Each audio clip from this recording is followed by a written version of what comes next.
Brands become brands when society says so, not when the business does, not when the business says, hey, we're a brand, that's it, great.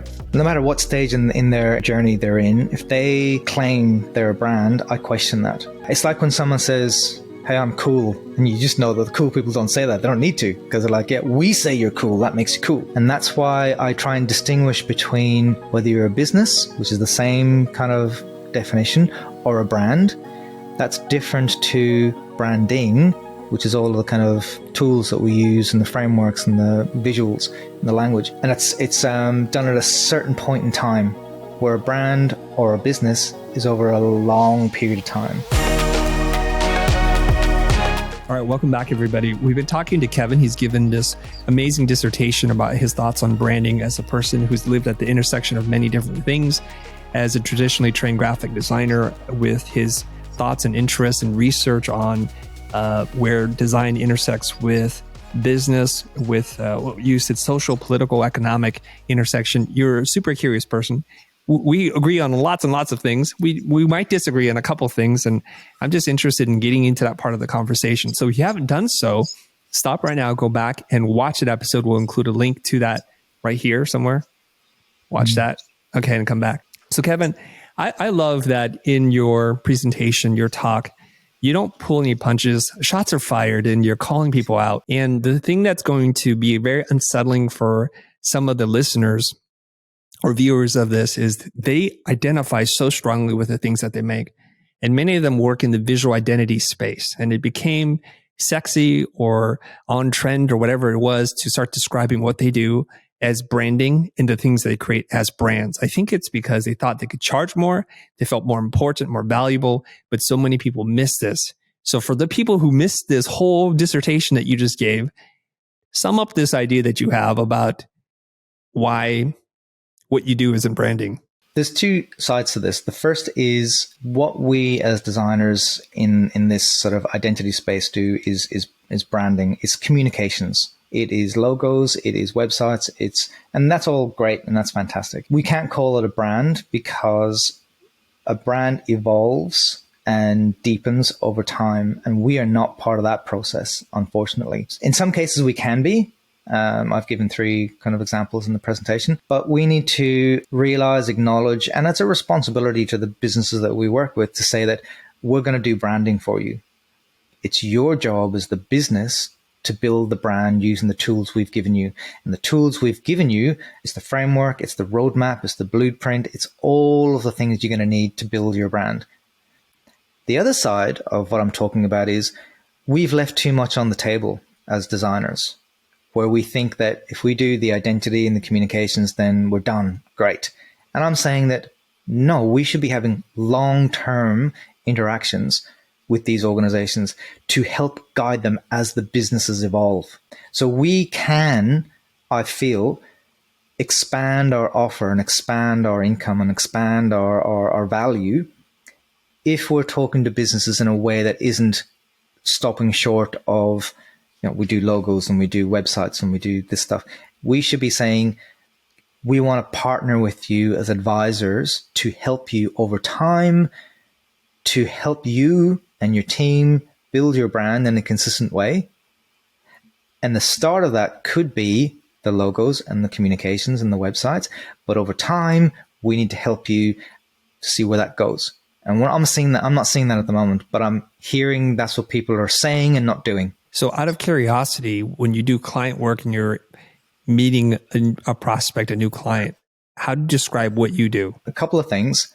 First of all, I don't call them clients, and I tell them that straight up. And I know this is a bit semantic, but I think it's an interesting mindset. When I use the word client, and I did for most of my career, then we automatically set up they're in the power position. They're the client and we're the supplier. So they tell us what to do and we can argue it, but they're paying us and they tell us what to do. So I literally, when I'm talking to these, I call them businesses that I work with. And when I'm talking to them from the get-go, I tell them that. I say, you are not a client because I'm not in that relationship. You're a business that I work with and we're working together. There's an old phrase that says, I don't work for you, I work with you. That kind of sums it up. But I go further than that and I say to them, my role is an advisor to you. My role is to come in to look at your business and your organization, assess it from an objective, independent point of view, and then challenge your assumptions. That's my job. My job is to challenge, because you're not challenging it internally because you live it every day. You've got to use me to come in and challenge you and see if these assumptions can get validated. And then I say, I know we're having this conversation and you're wondering if you want to choose me over somebody else you're talking to. I don't care about that. I tell them I'm not interested in getting another job. I'm also interviewing you. And I think maybe we have a good fit, maybe we don't. We got to assess that, because I'm not interested in working with people for the sake of it. I want to work with people who are nice, who are decent, who are doing meaningful things, and who are interested in having a positive impact. And if that's not you, I'm fine. I will walk away from that. And I put a little caveat there, and I even tell them, I say, I can't afford to do that. I'm not in some privileged, I've got money coming out of my ears, I can do whatever. It's a deliberate choice that I make. And let's say this final thing on this. And it was advice that I was given when I was at Saatchi & Saatchi's. And it was from an incredible guy called Bob Isherwood, who at the time was the worldwide creative director. And he said, only promote what you want to get more of. Now, we have a sort of a knee-jerk reaction to put onto our websites every piece of work we do, because we've done it and we're going to show we did it and we work with this organization and we did these things. But his advice was, if you do that and there's no real pattern, all you're going to do is more logo stuff, just produce stuff. Whereas if you make a deliberate decision and say, I will only work with meaningful people doing meaningful things, and that's all I'm going to promote and that's all I'm going to take on, over time, that becomes all you do. So I have these conversations upfront, and I even tell them, I'm going to be honest with you, we don't have time to fuck around. I tell them that straight up. I use that language.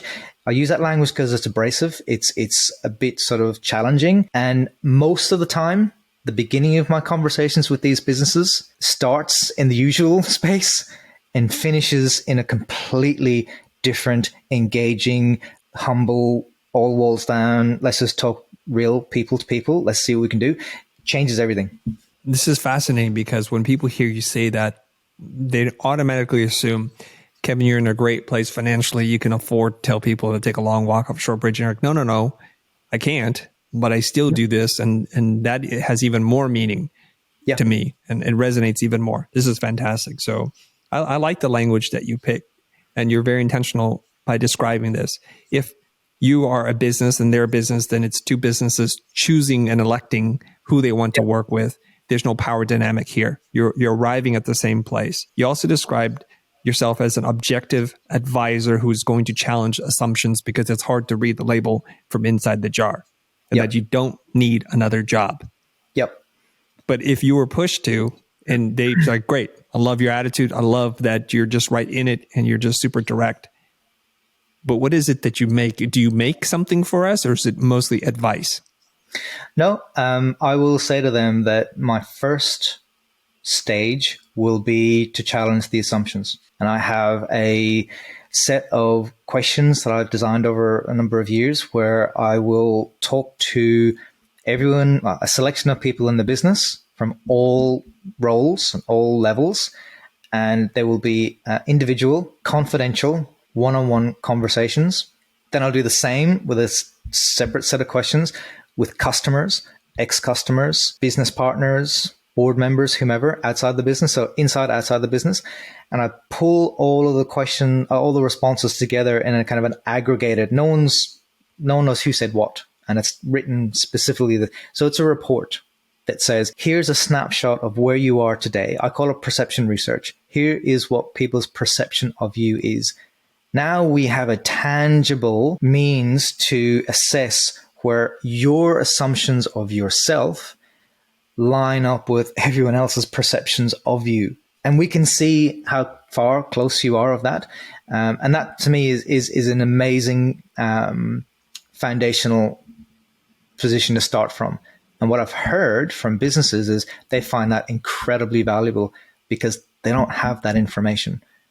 They can't ask the same questions to their staff, or because they'll think they're going to get fired or promoted. They can't ask the same questions to their clients or customers. Some of them might have an axe to grind. Some might not really want to answer it. Someone independent, outside, objective can ask that privately. I've had people say to me at the end of those interviews, this was like therapy. I'm not kidding you.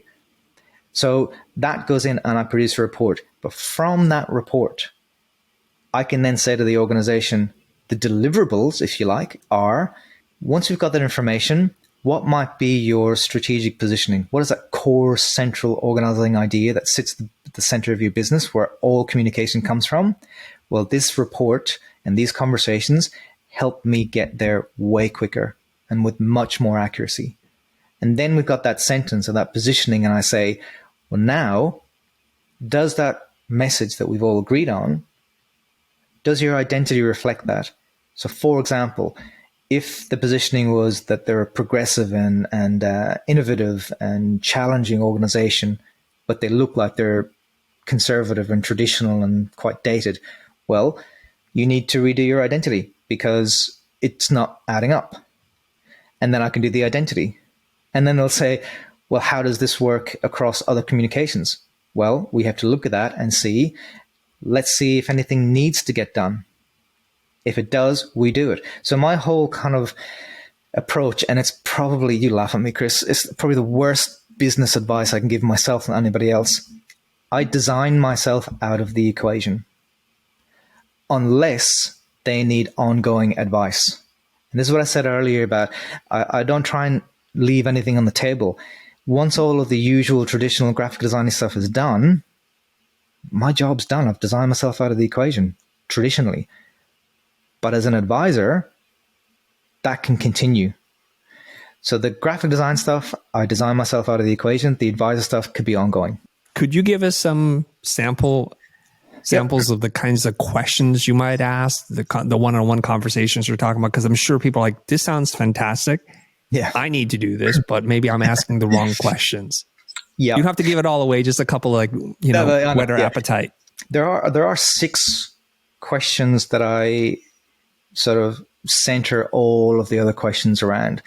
And I have probably about 24, 25 questions in the full range. And they will come from, what's your role? How long have you been there? The very practical things, just so we can get a sense of, when they're reading their report, we can say, somebody who just, who hasn't been in the business long might have said this. So we've got some practical questions. But the 6 questions that I do ask, peppered throughout, and this is something that I think your listeners and viewers would probably benefit from. First question, and these questions need to be asked in order. First question, what value do you provide? We're not talking about value for money. We're not talking about, if you get a discount or some kind of offer. The value that you provide, what is that? Second question, who are you talking to? Who are your customers? Most of the time people will say, oh, everyone. And I say, fantastic. So we're talking to 3-year-olds and 96-year-olds? Go, no, of course not. Because so who are you talking to? And I tend to try and say, don't talk to a demographic. Talk to a type of person. Doesn't matter their age, the socioeconomic background, the kind of person you're talking to. Third question is, what are you saying to them? This comes down to the traditional kind of communications, graphic design stuff. What's your core message? What are you saying to them? So if you know your value and you know who you're talking to, and what are you saying to them? The fourth question then is, if you know them, what channels are you using? Are you just doing channels that you're comfortable with, like EDMs and social media or whatever it might be? Or have you asked them what channels they would rather hear from you through? Don't just fall back on the default. Find out what channels resonate with them the most. The fifth question then is, can you live up to what you say? Most of them are like, of course we can. Yes. You go, no. Seriously, can you live up? If you've got a message that you're sending out, can you live up to it? And if so, where's the proof? So if we're in these conversations with the staff or with external people, we would say, do you think the business can live up to what it does? And if so, have you seen proof? And the sixth question is the hardest one. Do you matter? Why should anybody care? If you shut down tomorrow, would you be missed? And the beauty of that is, and I'll go through those 6 questions very quickly because it shows how this works. The beauty of that is, question 1, what value do you provide? Question 2, who are you talking to? Question 3, what are you saying? Question 4, what channels are you using? Question 5, can you live up to it? Question 6, why should anybody care? They should care because the answer to question 1, the value that you provide, is the only reason they're engaging with you. And all the questions in between should align neatly with them caring that you're in existence because of the value you provide to them. So I asked those questions, sort of scattered through the other questions that are more practical, but those 6 questions are a really good basis for understanding where you sit. And then you go test that, validate with other people. So what you're doing in this initial, what are we calling this here? Perception research or perception research is you're establishing a baseline into which you can compare what we think of ourselves versus what people really think of us. Yeah. And so what is the percentage of companies that you work with where those things are the same versus they're really far apart? Yeah, obviously it varies, but I think on average, organizations are relatively close, like maybe 50-50. We would say 50-50 that they were like, we thought this and didn't think that, but majority of it is right. I see. And for your listeners and your viewers, this is important. If you do this, whatever research that you do yourselves or the kind of stuff I'm doing or those 6 questions that I offered, and the organization gets back to you and they say, geez, Chris, this is exactly where we knew. This is a waste of time. Why are we paying you? This is just, I'm not going to pay you. This is just totally like it feels like it's been snake oil. And you go, no, what this has done is absolutely validate your assumptions concretely. Not because you just think it, because they've told you. So yes, you will pay me. Yes, this is valuable. And yes, we can now move forward because everything you had before was an assumption. Everything from here on in is validated. That's valuable. So it's good news that you do have an accurate finger on the pulse of what's going on. And I just confirmed it with you by doing this independent research, talking to different levels of stakeholders and different time within and without the company. And yes, you're on target. You should be thrilled that we're able to confirm this for you, right? Independently, objectively confirmed. Wonderful. So that is because I've had a bit of pushback on this stuff, and that's how you just push back to them. Is there an occasion for when you'll bypass this perception research and get straight into the design work? Yeah, there is. And in fact, I'm kind of doing that right now with an incredible sort of small, I wouldn't call them a startup. They call themselves a startup. I don't. It's an incredible little impact business, but I'm dealing directly with the owners. There's 2 founders, and they've given me a lot of information, and some of it has been already validated. There's testimonials from other people. And also I've had extensive conversations with them. And I have said, I think because their team's small enough, I don't need to talk to them all. So I've said, based on my experience of doing this stuff all the time, based on just my maybe experience in the field for nearly 30 years, I've been able to distill and synthesize my view, my opinion, really quick. And I put it back to them and they say, wow, okay, we didn't think we needed those words because we've been hearing them for years, but we can't fault them because they're exactly what we do. They then put that through their staff, and their staff said, we've thrown rocks at this, but we can't knock it over. This is right. And we are now going into doing an extension of that messaging into an investor invitation deck to see if that is validated in real time at the coalface raising capital. So they've got a very truncated time frame as well. So we're like, let's just do it as a test run. It's a test balloon. Let's just see. But so far, it's hitting all the right notes. I rather not do that because I'm still assuming, but it feels like there's enough information been shared. There's enough observations that I think we're in the right space. Okay. So there are exceptions. If they were to say, we actually just worked with consulting firm who did validate this, here's 74 pages of data. Yep. Can you take that? Can you review it? If it's good for you, can we move on to the next step? And you're probably okay with that, right? Absolutely. Yeah. Again, worst business advice. I do not try and get a hook in and increase my deliverables. If I try and work efficiently, I try and work honestly, and I try and work transparently. And if I get 74 pages of research, I go, great, I'll use that. I'll come back and I'll digest. If I've got questions, I'll ask. But I'm not trying to say, no. My process is I have to do this for me, and you've got to pay double. It's not. No, I'm not interested in any of that. I'm going to make an assumption here, but I assume there's a different fee for the perception research and a different fee for the different additional services like the identity design or the communication design that you do afterwards, right? Yeah, I stage everything, and I say the first stage is the perception research. And depending on the size of the organization, how many people I'm needing to talk to, I kind of weigh that up, value versus head hours, because it's just quite labor intensive and just time to do it. And I say that's stage one. And then I do a stage two, which is other deliverables, positioning or identity. And then we talk about those stages are stopgaps. If they're not happy, we just don't go the other stuff. Right. If they want to add something in or they want to tweak something, we talk about it. So I'm very adaptable and very flexible, and I try and put in many stopgaps in for them and for me. I've had situations where I've done work and I thought, these guys are not who they said they were or who they pretended to be, and that's a stopgap. I can get out now. We're done.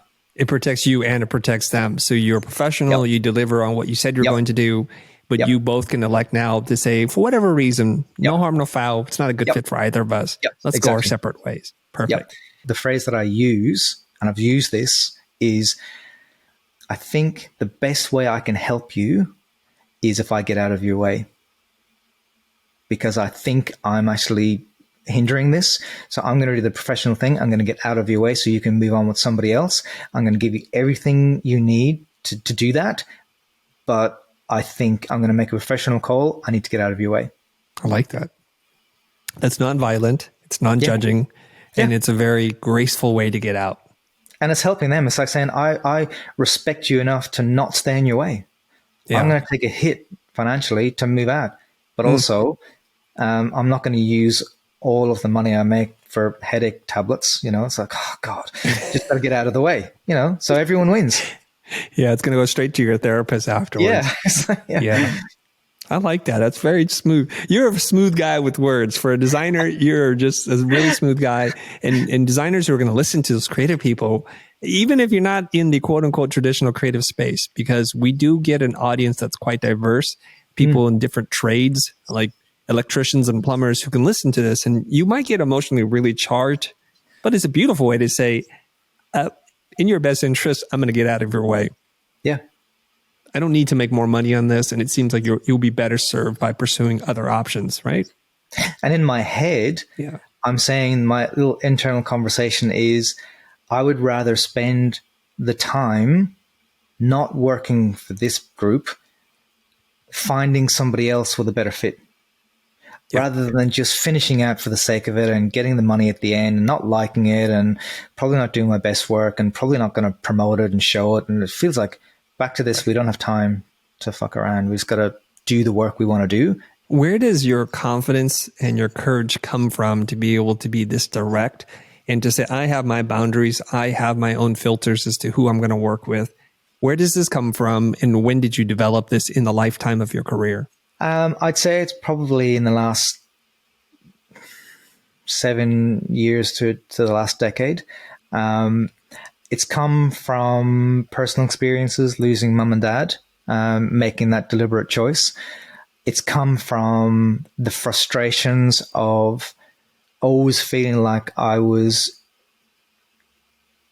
being servile rather than being in service. And the confidence has come from, well, one, the alternative is hell. Keep doing it. It's like, oh, I can't do that. But it came from needing to have the language to allow me to move on. And you said earlier, you're a language guy, Kevin, but it is. I've spent many years trying to get the right language that allows me to either change the circumstances or change my circumstances in a way where everyone's sort of winning. So it's all down to language. And once I had the language, I didn't feel like I needed to be courageous. I just needed to say it. It was like the language is now my sort of protection for the frustrations I was having previously that I just couldn't get out of because I didn't know how to get out. I didn't know how to explain my way out of it. Now I've got the language. I like that you bring that up, because when I struggled before and I use the word client-vendor relationship, right? And I struggled with, I need to say something, but I don't know how to say it. And in my mind, it sounds really combative. It feels very stressful, and I'm not going to be happy with myself, and the clients aren't going to be happy with me either. So what do I do as most creatives? I just bury it and I eat it. I show up and I get passive aggressive, maybe throw out a little sarcastic comment, which I've done, not proud of. When if I had the language, I would have said it differently. So when I started working with my business coach, every time I ran into a problem, he'd say, here's a couple of ways of saying what you're thinking. And that seemed not nearly as toxic and as aggressive as what I had imagined in my mind. So language is the key or the shield so that you don't have to be super courageous. It's not about getting into a fight. It's just about saying the right things to be clear so that there isn't a fight. Yeah. And with language, you can do that efficiently.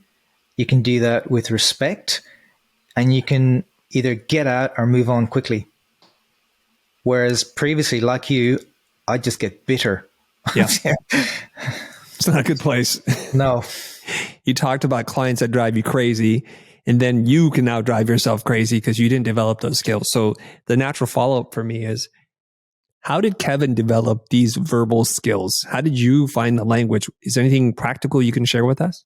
Two key things. One, you're going to laugh at: effort. Just effort. Put your mind to it and deliberately try to write the language that suits you. So everything I've talked about was language that suits me. So that's the first effort, right?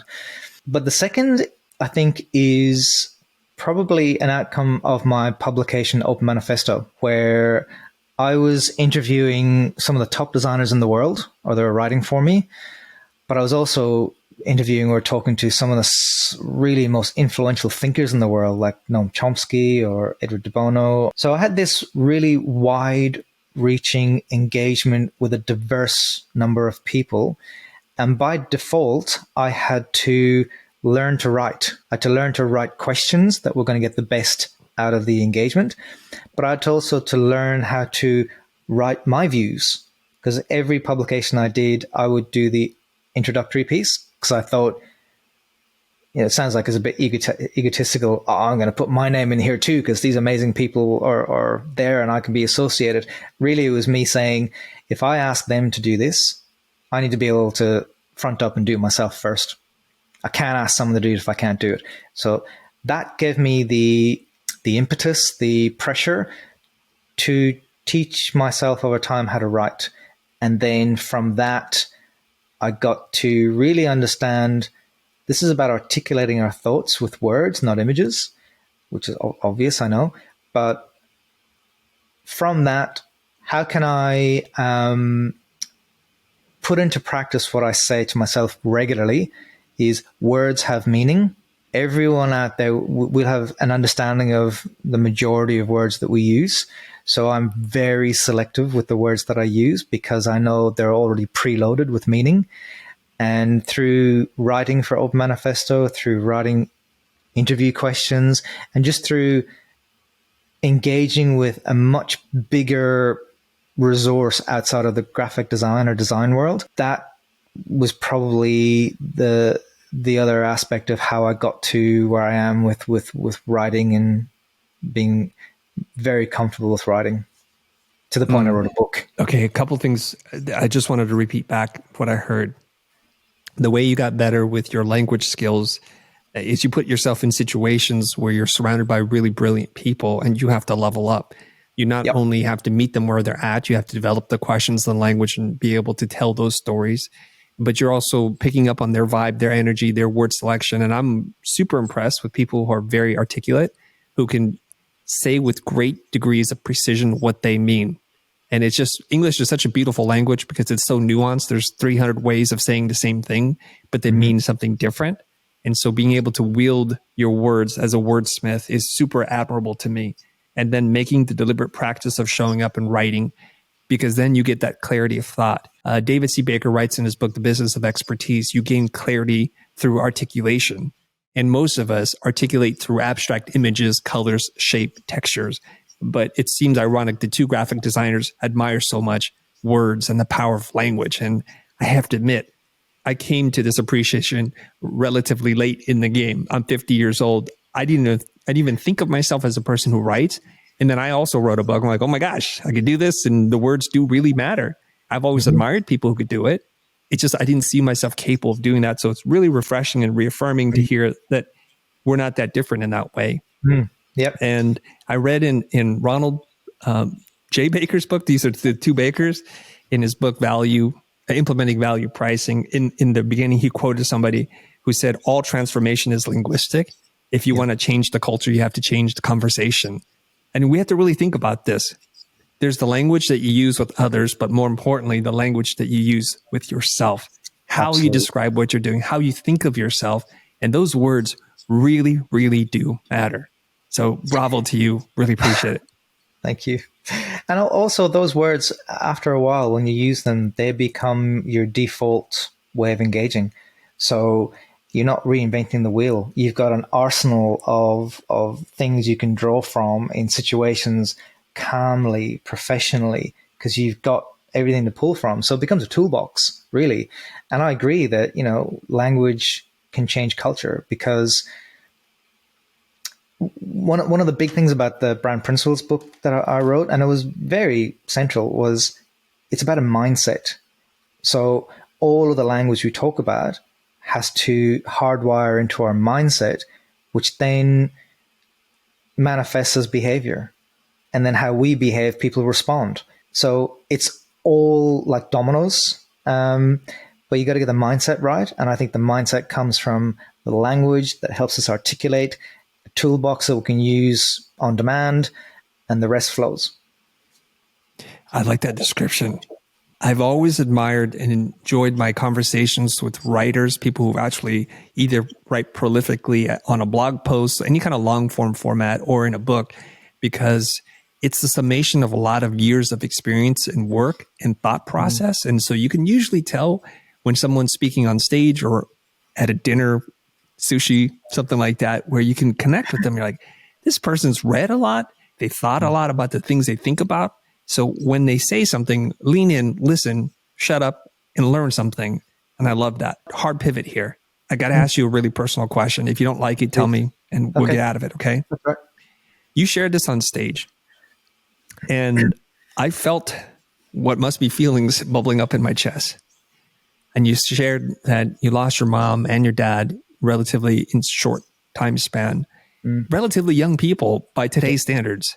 Yep. I got to ask you a couple of questions because both my parents are still alive. I've not really had anyone close to me die that I didn't already expect was going to die. Like my grandmother is like 99 years old. Every day is a blessing. So when she passed, I'm like, she lived a great, glorious life. Okay. So I felt sad, but I felt it was complete. Yep. I got to ask you, because you said about 7 years ago, you started to find this confidence, and maybe not the courage, but the confidence, and realize the preciousness of time, that we don't know when our time's up.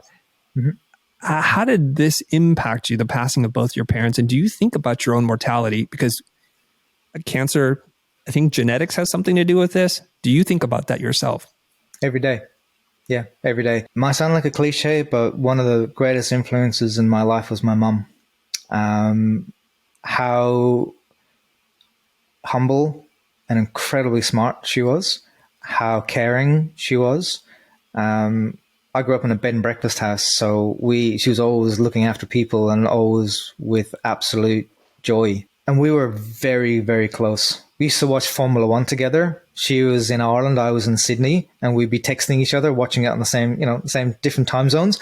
So we were so close. When we lost mum, I think I went into a 2-year depression, definitely a 2-year grief, and it shattered me in a way, but it made me also say, every day we have, as you pointed out, is a gift.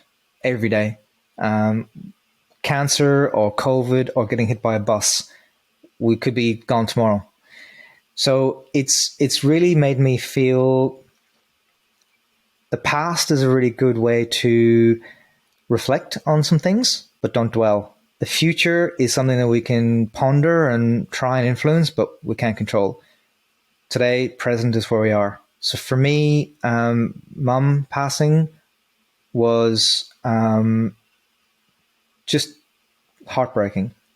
Dad passing again with cancer scared the shit out of me because, as you say, genetic cancer.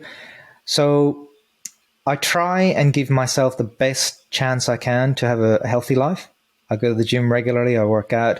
I try and eat good, but I also eat bad stuff. I've got to, enjoy living. It can't be a prescribed living. But I take every day as I get it. And the irony is, my days are incredibly long. Like, when I was a traditional graphic designer kind of person, and the society we live in, we had to do. 8 hours a day, 9 hours, we had to be doing, because that's how we measure progress. We're doing, we're billing, we're doing. And for us, for at least for how I was brought up in this industry, doing was produce, do. I now work about 4 or 5 hours a day. But the other doing is going to the gym. The other doing is dropping my son to school and picking him up and hanging out with him. And the other doing is talking to incredible people like you. And the doing to me has expanded from having to produce. And I think mum and dad's passing has reminded me that we've got to live our life in its fullest and work as part of that. And the other weird irony is that in the shorter amount of time I work, I'm much faster, I'm much better, I'm more confident in my decisions, and I feel like my days are slower, longer, better. But I get scared. I get scared. The reason why I got emotional when you shared that upstage, because I put myself where you are, and I'm not sure, because sometimes I talk about challenges with, like whenever people talk about their relationship with their parents or with their children, as a parent myself, it hits me so hard because I put myself right there. I'm like, oh my gosh, what's happening? Yep. And I feel that. And how do you have this conversation? And I applaud you for doing it on a stage in front of hundreds of people and not emotionally break down. What are you telling yourself in that moment? When we were at that conference where you heard me doing that presentation, I actually did get choked up a little bit, which surprised me because I've been sharing this so many times with people. It becomes a bit automated and you go, yep, there's a message here and I can share it and that's okay. And I've sort of come to terms with things, but there are times it creeps up behind you and just catches you. And that was one of the times where the emotion just came out. Okay, so it's always there. Yeah. It might be just sort of suppressed a little bit. And in your case, we're pretty much the same age, about a year off. I'm about to turn 50. So I try and see myself in your shoes as well. You've got both your parents. And the reason I share this message is you have your parents. Enjoy them. They're amazing. Yes, they might be a bit frustrating sometimes and generational issues, but they're with you. The other reason I share that story is because it's a very central story to who I've become, to understand every day we have to deliberately decide what it is we want to do. We have to have meaning in our day, whether it's with our work and the kind of work we do, whether it's with our family or our friends or just with yourself. And I think we don't hear that enough.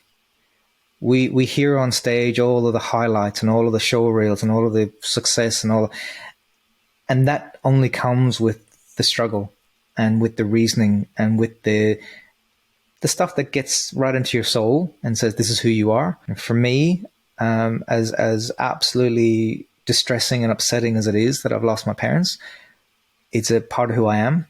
And it is a legacy that they have bestowed upon me. And I have to bring that to as many people as I can as a reminder of where you are, or that you can get through this. And we need to just take every day as we get it. I'm curious because you're a very deliberate, intentional person. Have you thought about telling that story up front? Just to begin there? I did. And that was also whether that should be structured in the book and that story should be up front, because it's at the back of the book. And I think that telling that story up front puts your thumb on the scale for how people are going to respond to what you're trying to get across. And I, again, quite deliberately thought, no, I need to say, here's my views.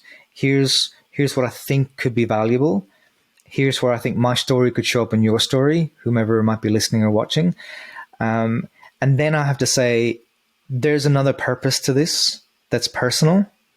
And it's an important part of it, but it comes at the end, and you can judge for yourself whether that is an important part or not. Because I don't want to put my thumb on the scale for people going, gee, now I'm all emotional, and now my mindset is in that zone for what he's telling me, and that colors it. So yeah, it's just a very deliberate way to say, yeah, it's important, but it comes at the end. I'll say this as a person who's relatively new to you and your thoughts and your ideas.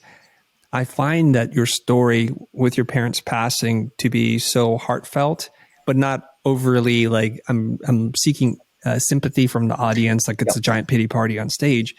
But it informs so much of what you talk about. And here's what I imagined in my mind, and just hear me out. And then you're just like, nope, Chris, I'm just keeping it exactly this way. And that's that. Like if you walked up on stage and you said, I have some thoughts on branding and how it's used and how loose we use it, and our overinflation and self-aggrandizement of what our role is in a client's business. And I want to share with you some of these thoughts. Before I do, I want to tell you about a personal event that's happened to me that shaped my thinking and why I have such a strong conviction as to why I speak about the things I speak about, and why you might feel a sense of urgency from me. Then you tell the story. And then everybody's like, this is the why. Kevin cares about branding, and this shaped him. And then you just do it. You pick it right back up. But that's just a thought, because I think that will hook people. Yeah, it's a very smart traditional way of doing talk, and also a book. And I think you can probably guess I weighed this up many, many times. It's probably the last decision I made. So where does this go? And actually, to be honest with you, the first chapter in the book is called The Premise. And the premise came from my frustration that we are self-aggrandizing and we are sort of misleading. And I thought, I need to lead with where it started, and then I need to back it up, the two bookends, with the why. Because if I swap them around and put the premise at the end, it's like, this is why I wrote it, because I was frustrated. Or if I put the personal story up front, I know it's different on stage, but if I put the personal story up front and then said, and here's the premise. So me, logically, I was like, I'm not comfortable, but I totally get you. I love how you even phrased everything you said. So who knows, I could end up on a stage and I go, shout out to Chris, this is what's happening. That would be the biggest honor. I'm like, oh my gosh, something I said actually affected another human being of your stature. This is totally cool. No, I as you pointed out, I was like, yeah, that makes absolute sense. My only thing is, I wonder if I could actually pull that off. I don't know if I could. I need to just play the video of you saying it and then go, now I'm going to carry on. Okay, because I've been listening to this, and you say, what is it? We don't have effing time, but like, there's an F-bomb in there. What is the phrase? Yep. We don't have time to fuck around. Okay, we don't have time to F around. I don't swear, but then I know. I'm sorry. I apologize. Yes. No, it's all good. It's all good. I respect your right to swear. But on the other side of that is this really beautiful statement, which is every day is a gift. Yeah. And that's just, I think, been a theme of some of the things you've been talking about. Yeah. And look, I will address the language, because I'm more of a kind of a person that's like, every day is a gift. That's how I would phrase it. Yeah. But in this situation, I personally needed something to jar myself. And I also needed something to deliberately jar when I'm saying this to people, even to clients. I tell them this is a deliberate use of this language because it's a bit like purpose is motivational, impact is measurable. Life as a gift to me is purpose. It's like it's softer. It's like motivate. Whereas impact is we don't have time to fuck around. It's like this is it. So I use that language intentionally, and I use that so that I sit up and go, "Whoa, okay, this is abrasive for a reason." And to me, it has a whole bunch of other meanings that can motivate me into doing things, not just meaningful work. It can motivate me to do anything. Whereas life as a gift is like, oh, I'll go for a walk today, or every day is a gift. And it's like, yeah, it's wonderful. But the other sentence makes me go, well, what am I going to do? Not in a rush. I have this little phrase that go, I'm in a rush, but I'm not in a hurry. and that's it. We've got to do things, but we can't just 20 years from now go, oh my God, where did that time go? And I'm now at this point in my life and, oh no, mortality, so it's a balance. It's a balancing act. I appreciate your time. I have one more question, and maybe it's the controversial question that we're going to head into. Maybe. Yeah. I was taking fierce notes as you were speaking. The second time I've been taking notes on your talk. A brand is who you are. It's the promise. It's some of all the expressions, the feelings, the impressions. You can control it. Like, we're on the same page on the definition of a brand. But then the next thing you say is not every business is a brand, but you can have a brand mindset. I like that because that's empowering. But if a brand is who you are, and you and no matter how big or small you are, there's promises that you make all the time. The sum of all the experiences and the feelings and impressions that you create for people. How is it that not every business is a brand?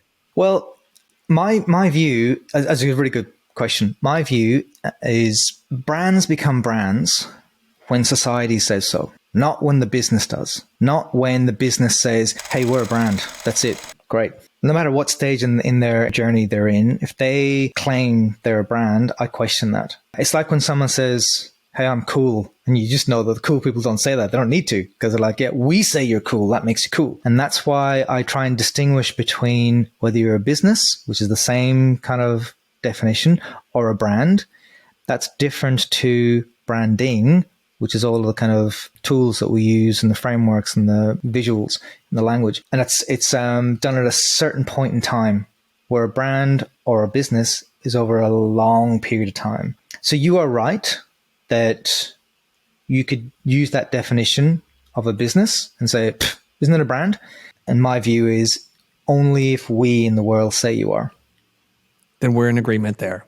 Yeah.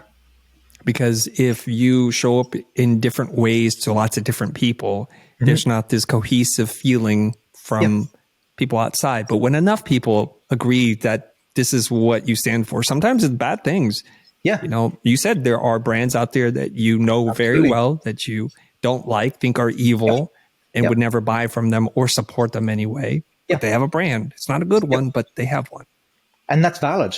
And that's why I say impact equals relevance equals revenue. If you have a negative impact, your relevance drops, and so will your revenue. If you have a positive impact, your relevance increases and your revenue does as well. So brand's the same. You could be a really bad, toxic brand and you're still a brand, but how many people are actually going to be showing up for you over time? And I also say that there are toxic brands out there who are very successful, and people say, so how does that work, Kevin? And I genuinely say that's probably because either one, there isn't a viable alternative, because if one did, everyone would just move camp immediately. Or number two, they're either hooked in with some kind of an incentivized, systemized way that the value that they get out of it, the cost is, well, you're toxic, but I get this and I'm willing to wear that. And that's individual. That's a personal thing. People might just decide that. But I think most of the time is that if you get a replacement equivalent to a toxic brand or business, people will jump ship in a second. Our relationship with brands, whether positive or toxic, isn't that different than our relationship with ourselves. Many of us participate in behaviors and activities that we know are not good for us. Like many of us will binge eat. Many of us don't get out. Many of us aren't using nonviolent language or kind words and giving people grace. And for some reason, that serves some darker part of us and we're not quite ready to change. So if we can have that with ourselves, I imagine we could have it with other kinds of companies and brands. Exactly. And where the difference is if that bad behavior, whatever we want to call it, becomes an everyday patterned behavior over a long period of time, then that's who you become. Yep. And then, you're an a-hole. Whereas if you're a brand that sometimes trips up, but for the most part is doing, reasonable, ethical, whatever we want to call it, work, then you go, okay, you can forgive the trip ups. And that's a choice that we make. And goes back to Anna Lepe. Every dollar that we spend is a vote for the kind of world we want to live in. And the toxic brands have to really look at that very carefully. Because when we as people in society use our money as a vote and we jump ship to somebody else, they disappear, they die. So therefore they have to change because it's the right thing to do or business survival. And that's the power we have as individuals, as consumers, and as designers who are in there challenging those organizations, telling them this is where the signals are heading. If you're not aware of it, our job as advisors as well is to tell you, you will not be around. We're here to help you. It's not a criticism. I'm not trying to be all righteous. We're trying to do you a service by telling you, you got to change or you will disappear. And there's a beautiful little phrase for those organizations that don't like change, and for listeners who might get pushback on that, oh, we don't want change, it's transformational, it's difficult. It's a wonderful phrase. I can't remember who it was from, but it was a retired Army general from the US Army who said, if you don't like change, you're going to like irrelevance less. I like that. I think we're living in a wonderful time in that the power has shifted from companies and corporations to people. It used to be that companies own their brands. They can control how you feel. They can repeat messages enough, and you'll be convinced that this must be true. But with internet, social media, the conversation is happening now between us, not between the corporations and us. And we get to determine what the brands are, as you've said. And so companies or corporations don't own brands anymore. People like you and me do. And so we need to use that new power responsibly, not only in the where we spend it to shape the world we want to live in, but also to be very vocal about the kinds of things we agree with and disagree with, because we have seen now that our voice does matter. And whether you're a venture capitalist, hedge fund manager, or the CEO of a corporation, the people pretty much determine your fate now. And so if you're not going to step up and show up and do the right thing and create that kind of positive impact we're talking about, your time is limited. And Kevin, you know this, we don't have time to F around. Kevin, if people want to learn more about you, what you do, if they want to read your books, can you tell us where to find out more information? Sure. You can go to the website, which is www.thesumof.com.au. Or you can go to, for international orders of the Brand Principles book, you can get it on Book Depository. And for Australia and New Zealand, you can get it on Booktopia. Thank you so much. You've been so generous with your time. And I do really appreciate you sharing that presentation, because there was a couple hundred people in attendance, but now I hope to get this to thousands of people. And you talked about this, in that you have to use your voice, this legacy that you've been given, to try to impact and hopefully influence positive change in the world. And thank you for doing that. I'll do my part now and get this out to the world and make sure your voice, your ideas are shared and heard, and hopefully change the course of a couple of people. And that would be hugely impactful. So thank you very much, Kevin. Thank you.